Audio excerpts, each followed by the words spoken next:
आमदार संजय उपाध्याय सध्या आमच्यासोबत आहे. संजयजी, बोरिवलीमध्ये जॉब मेगा फेअर असा कार्यक्रम केला आहे. किती लोकांना जॉब भेटणार आहेत, कशा प्रकारे जॉब भेटणार आहेत काय? केंद्रीय मंत्री उत्तर मुंबईचे खासदार पियुष गोयलजी यांच्या संकल्पनेतून CIIच्या सहयोगाने उत्तर मुंबईच्या प्रत्येक वार्डात आम्ही जॉब फेअरचं आयोजन करतो आहे. आज डॉक्टर शिल्पा संगोरेने महिला आधार केंद्रामध्ये जॉब फेअरचं आयोजन केलं आहे. आज 2,500 लोकांना विविध कंपन्यामध्ये नोकरी भेटू शकतो. मोठ्या संख्येत युवक आले आहेत, त्यांची इंटरव्ह्यू सुरू झाली आहे. रोजगार त्याच्याबरोबर स्वयंरोजगारवर सुद्धा आम्ही भर दिला आहे आणि शासकीय योजनेतून स्वयंरोजगारची संधी कशी भेटेल याची सुद्धा माहिती आणि आवश्यक मार्गदर्शन आमच्या वतीने करण्यात येत आहे.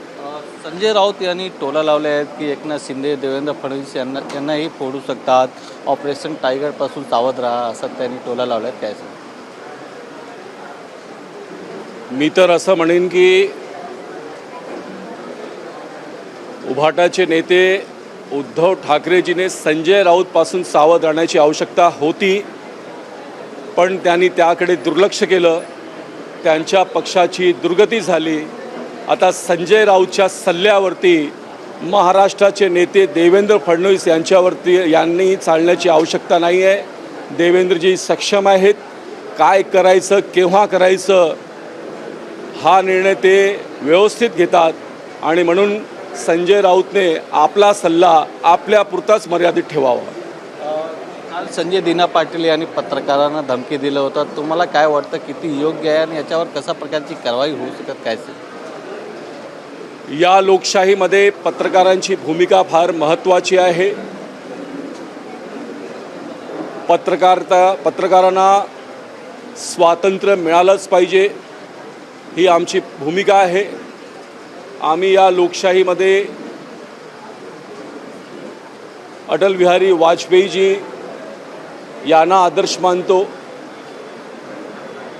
कोणाला रागाने बोलायचं असेल, द्वेषाने बोलायचं असेल तरीसुद्धा शब्दांचं चयन कसं असलं पाहिजे हे जर शिकायचं असेल तर अटलजीकडून शिकू शकतो. आणि म्हणून मर्यादित आणि संयमित बोललं पाहिजे. समोर मीडिया आहे म्हणून जर आपला तोल गेला तर त्यामुळे नुकसान आपलंच होतो. कारण मीडियामध्ये जे बातमी रेकॉर्ड होते ती कधीच नष्ट करता येत नाही. म्हणून संजय दिना पाटीलना पण मी सल्ला देईन की त्याने पत्रकारांचा सन्मान करावा आणि संयम आणि मर्यादा सोडू नये. मालाडमध्ये छत्रपती शिवाजी महाराज यांच्या जिरे टोपावर झेंडा लावले होते जैन समाजच्या लोकांनी आणि व्हाईट पट्ट्यावर सध्या जैन समाजचे लोक राज ठाकरेकडे यांच्या जाहीर माफीनामा घेऊन गेले आहेत. राज ठाकरेंनी स्पष्ट सांगितलं की असं करू नका, तुम्हाला जर करायचं असेल तर तुम्ही घरात करा. छत्रपती शिवाजी महाराज आमचे आराध्य आहेत.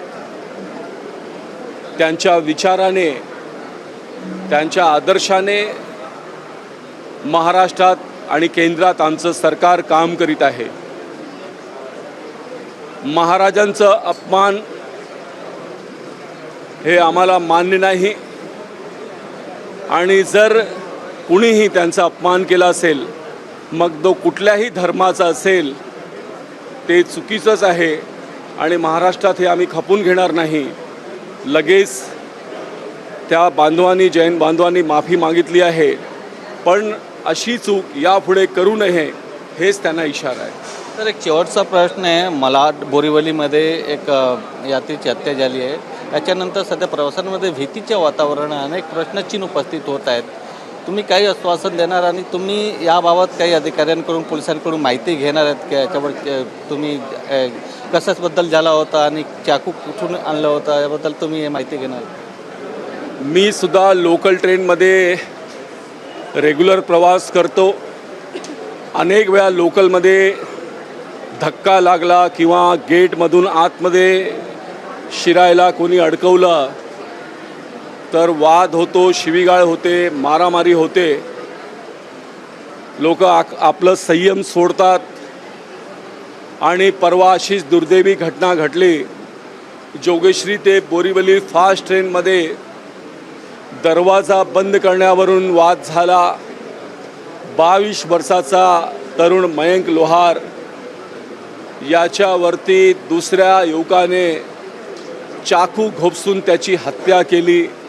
6 महिन्यापूर्वी अशाच लोकलमध्ये एका तरुण प्रोफेसरची हत्या करण्यात आली. हे मुंबईसाठी फार दुर्दैवी घटना आहे. मी या घटनेची माहिती मिळताच महाराष्ट्राचे मुख्यमंत्री देवेंद्र फडणवीसजींना याची माहिती दिली.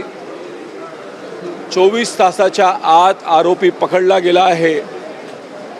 त्याच्यावर फास्ट ट्रॅकमध्ये कारवाई झाली पाहिजे आणि त्याला शिक्षा मिळाली पाहिजे ही आमची सगळ्यांची मागणी आहे.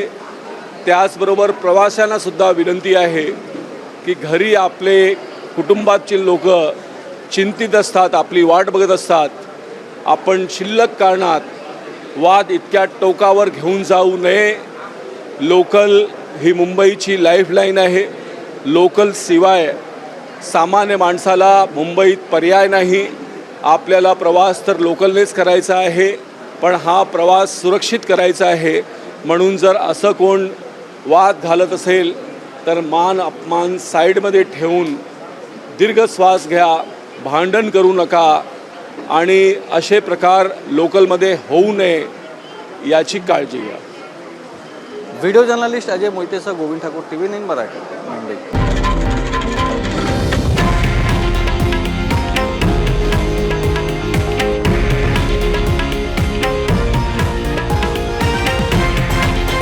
हे आहे देशातील नंबर 1 न्यूज नेटवर्क आणि आपण पाहत आहात TV9 मराठी, एकमेव.